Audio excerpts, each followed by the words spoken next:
আমার ডুবু ডুবু তরি কেমনে ধরি পারি আমার হাইলের বৈঠা খাইল রে ক্ষণে দয়াল গুরু তুমি বিহনে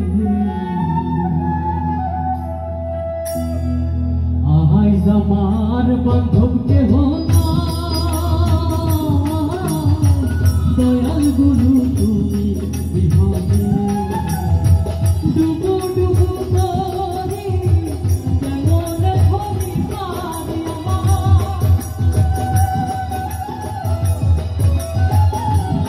আমার ডুবু ডুবু তরি কেমনে ধরি পারি আমার হাইলের বৈঠা খাইল রে ক্ষণে আমার হাইলের বৈঠা খাইল রে ক্ষণে দয়াল গুরু তুমি বিহনে আহাইজ আমার বান্ধব কেহ না দয়াল গুরু তুমি বিহনে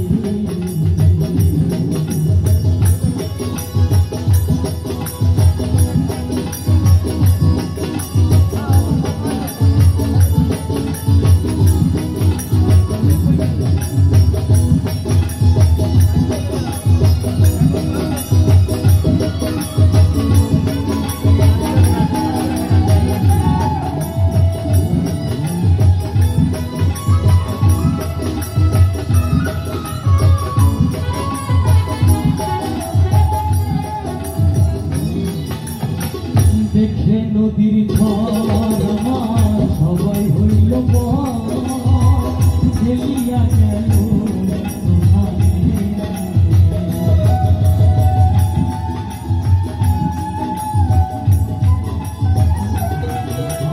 আর দেখে নদীর ঝড় আমার সবাই হইল ফেলিয়া গেল কোথায় আছো মায়া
বান্ধব জীবনে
মন ছুঁয়ে গেল আমার অন্তত। আপনাদের ছুঁয়েছে কিনা জানি না, যদি ছুঁয়ে থাকে একটু জোরে করতালি দেন। ধন্যবাদ সম্মানিত বিচার মন্ডলী। আচ্ছা, মন যদি ছুঁয়ে থাকে আমরা তো দ্বিমত পোষণ করি না, কিন্তু আমাদের তিনজনই আমরা একমত হয়েছি যে ওকে টাচ করবো। আচ্ছা, চলে আসেন মঞ্চে। ইমন যে পারফর্ম করলো, মানে ওকে নিয়ে গর্ব করার মতো, মানে আমরা কেমন যেন একটু আলো দেখতে পাচ্ছি যে কলাপাড়ায় সম্পদ বোধহয় আরো আছে। এই জন্যই আমি ইমনকে বলবো যে এটাকে যদি তুমি ধারণ করো, লালন করো এইভাবে। ইমনের কাছে অনেক আশা করি আমরা, অনেক কিছু আশা করি, অনেক কিছু আশা করি। কখনো নিজেকে খুব বেশি বড় ভাবে দেখতে যেও না। ধন্যবাদ। ইমনের জন্য সবার কাছে একটা হাততালি চাই। ইমনকে আমরা নিয়ে যাবো, মানে আপনারা যদি একমত থাকেন আমরা টপ 10-এ কি নেব? Thank you. আচ্ছা, মিউজিশিয়ান পক্ষ থেকে অনেক আন্তরিক ভালোবাসা, আর আপনারা সবাই মিউজিশিয়ানদের জন্য একটু করতালি দেন, তারা একটু কষ্ট করতেছেন। Thank you, thank you. Mostafa Sujon, আমিও মঞ্চ ছেড়ে যেতে চাই, তবে কেউ যদি পাশে এসে দাঁড়ায় অনেক খুশি হবে। আর কত, অনেকটা বয়স হয়ে গেল। এ পর্যায়ে মিউজিশিয়ানদের পক্ষ থেকে শিবনশীল ফেলা ইমনকে একটি গিফট দিলেন।